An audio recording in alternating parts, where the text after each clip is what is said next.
한국은 노벨상을 하나도 못 탔다고요? 일본 과학자들이 한국 과학자들을 TV 방송에서 비웃습니다. 한국이 경제력으로는 세계 10위권이고 요즘은 K컬처를 통해 문화적으로도 인정받는 국가인데 어째서 세계 30개국 이상이 배출한 노벨 과학상을 아직도 못 받고 있는지 많은 나라 사람들이 궁금해합니다. 한국은 과학기술 분야에 적극적으로 투자하고 있지만 기초과학 분야에서 노벨상을 수상한 과학자가 적다는 사실이 눈에 띕니다. 필자는 이러한 현상의 주된 이유로 한국의 기초과학 지원이 상대적으로 일찍부터 진행되지 않았다고 판단합니다. 노벨상은 논문 발표 후 시간이 오래 걸리는 노벨, 시차 특성이 있어 엄격한 검증을 거친 결과로 수여되기 때문입니다. 과거 우리나라는 과학기술 투자가 경제개발에 중점을 두고 이루어져 왔기 때문에 기초과학에 대한 투자가 제한적이었습니다. 최근에는 기초과학에 대한 투자가 늘어났지만 선진국에 비해 상대적으로 늦은 시기에 이루어진 것으로 보입니다. 예를 들어 일본의 이화학연구소 RIKN은 1917년에 설립되어 여러 노벨 과학상 수상자를 배출한 반면 한국의 기초과학연구원 IBS는 2011년에 설립되어 한 세기 가까이 뒤처지게 되었습니다. 한국 대학교에서 포닥 연구원으로 근무 중인 일본인 과학자가 한국의 두뇌 수준은 어떻게 되는지, 한국의 과학기술도 뛰어나고 전 세계에서 두 번째로 R&D에 투자를 많이 하는데 왜 노벨상을 못 받는지 연구하게 된 사연을 공유합니다. 안녕하세요.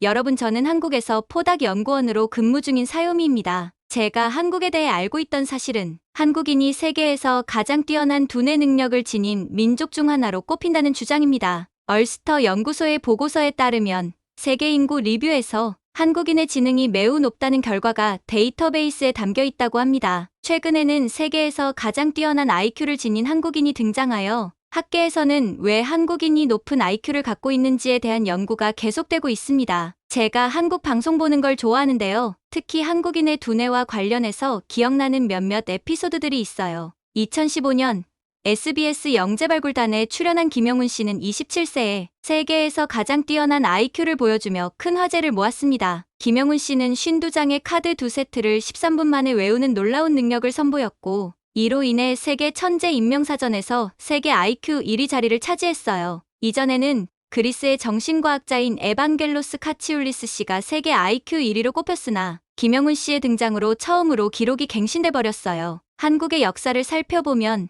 당장 오늘 먹을 걱정을 해야 할 상황에서도 한국의 부모들은 교육을 결코 포기하지 않고 자녀들을 세심히 돌봤어요. 아플지라도 꼭 학교에 다녀야 했고 열심히 공부하여 우수한 사람으로 성장해야 했어요. 선생님의 가르침에 귀 기울이고 선생님은 우리에게 하늘이라고 할 수 있었어요. 교사는 어려움과 두려움, 존경받는 존재였어요. 교사의 절대적인 권한 아래에서 우리는 열심히 공부하며 모든 것이 학문에 중점을 두는 사회 분위기 속에서 살아갔어요. 가난해도 궁금한 마음을 가진 사람이라면 성공할 수 있는 기회의 시대였어요. 재미있는 사실은 한국인은 유대인과 더불어 세계에서 가장 머리가 좋은 민족이라고 합니다. 세계은행에서 각 국가의 지능을 데이터베이스화한 결과 한국인의 지능이 매우 높다는 것으로 밝혀졌죠. 아까도 말씀드렸듯이 전 세계 IQ 1위는 한국인입니다. 2015년 27살의 나이로 SBS 영재발굴단에 출연해 천재성을 보이며 화제를 모은 김영훈 씨, 그는 당시 방송에서 52장의 카드 2세트를 13분 만에 한치도 틀리지 않고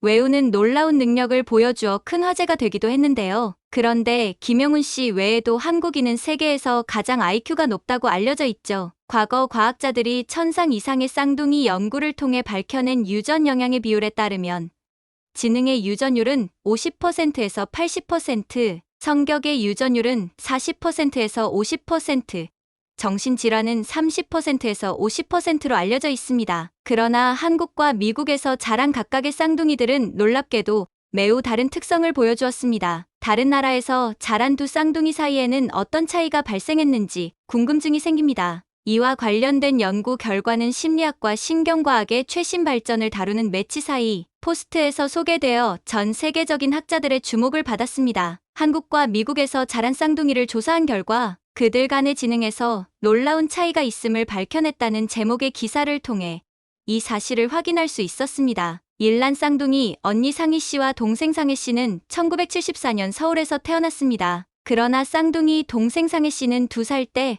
할머니와 함께 남대문 시장에 갔다가 길을 잃고 실종되었습니다. 지방에서 왔던 할머니는 서울 지리를 잘 몰랐고 가족들은 그 이후 상해 씨를 찾기 위해 모든 노력을 기울였지만 성공하지 못했습니다. 경찰서에 실종 신고를 하고 매일 밤까지 아이를 찾는 전단을 붙였으며 서울의 보육원은 모두를 찾아봤지만 상해 씨를 찾을 수 없었습니다. 상희 씨는 20대가 되어서도 쌍둥이 동생이 자신과 똑같은 얼굴로 성장했을 것이라고 생각하며 이산 가족 프로그램에 출연하기도 했지만 헛수고에 불과했습니다. 상해 씨는 실종된 지 6개월 만에 미국으로 입양되었고 그녀 역시 성장하면서 친부모를 찾고 싶다는 마음을 지우지 못했습니다. 2016년 한 시민단체를 통해 국내 입국하여 유전자를 채취하고 미국으로 돌아갔습니다. 어머니의 유전자 등록은 2017년에 이루어졌습니다. 유전자 등록 후 국립과학수사연구원은 두 사람이 가족일 가능성이 크다고 판단했습니다. 이들의 이야기는 한국과 미국 전역에서 큰 관심을 받았으며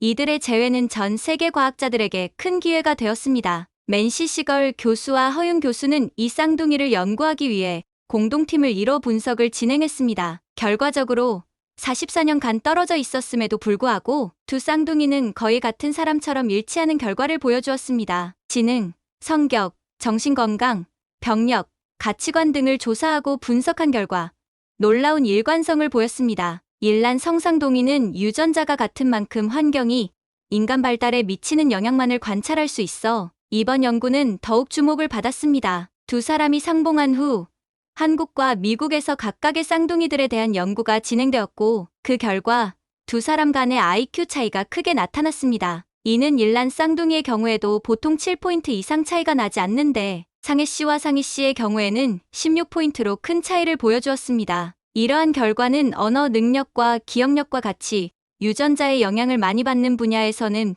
비슷한 결과를 나타내면서도 지각 속도나 추론, 점수와 같이 유전자의 영향을 상대적으로 덜 받는 분야에서 큰 차이를 보여준 것입니다. 이러한 놀라운 결과는 복제학술지 내셔널리티 앤 인디비주얼 디퍼런스에 게재되었습니다. 문화적 환경 측면에선 집단적 가치관과 개인주의적 가치관으로 나눠졌습니다. 성향 분석 결과 한국에서 자란 상해 씨는 집단주의적 가치관이 강했고 미국에서 자란 상해 씨는 개인주의적 가치관이 강했습니다.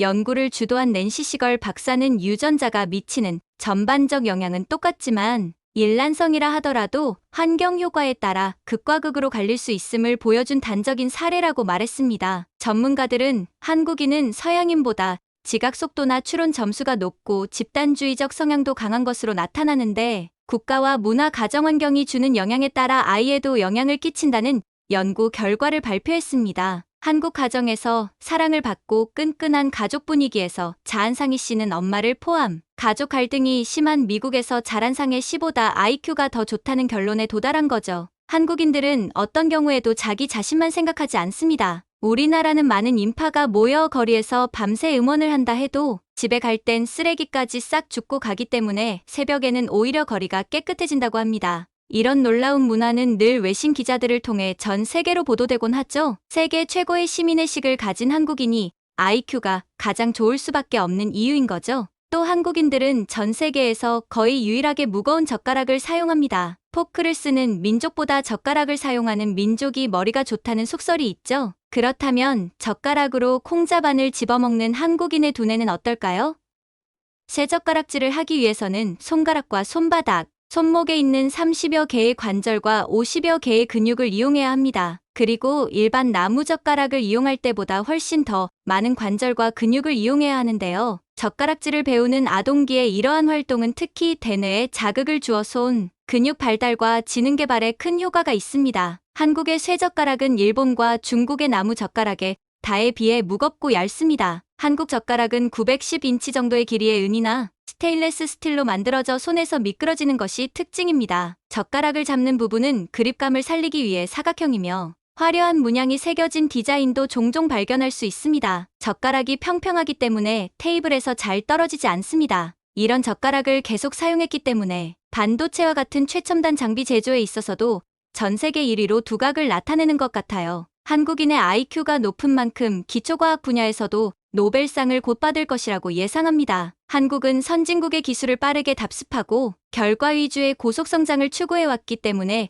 기초과학보다는 응용과학 쪽으로 기술 접목을 주로 진행해왔어요. 그러나 앞으로는 중장기적으로 R&D, 전 세계 2위에 걸맞게 기초과학에 꾸준히 투자하고 단기적인 결과보다 원천 기술을 진득하게 습득하면 곧 노벨상을 받을 거라고 생각해요. 여러분 끝까지 사연 들어주셔서 감사합니다. 구독과 좋아요는 영상 제작에 큰 힘이 됩니다.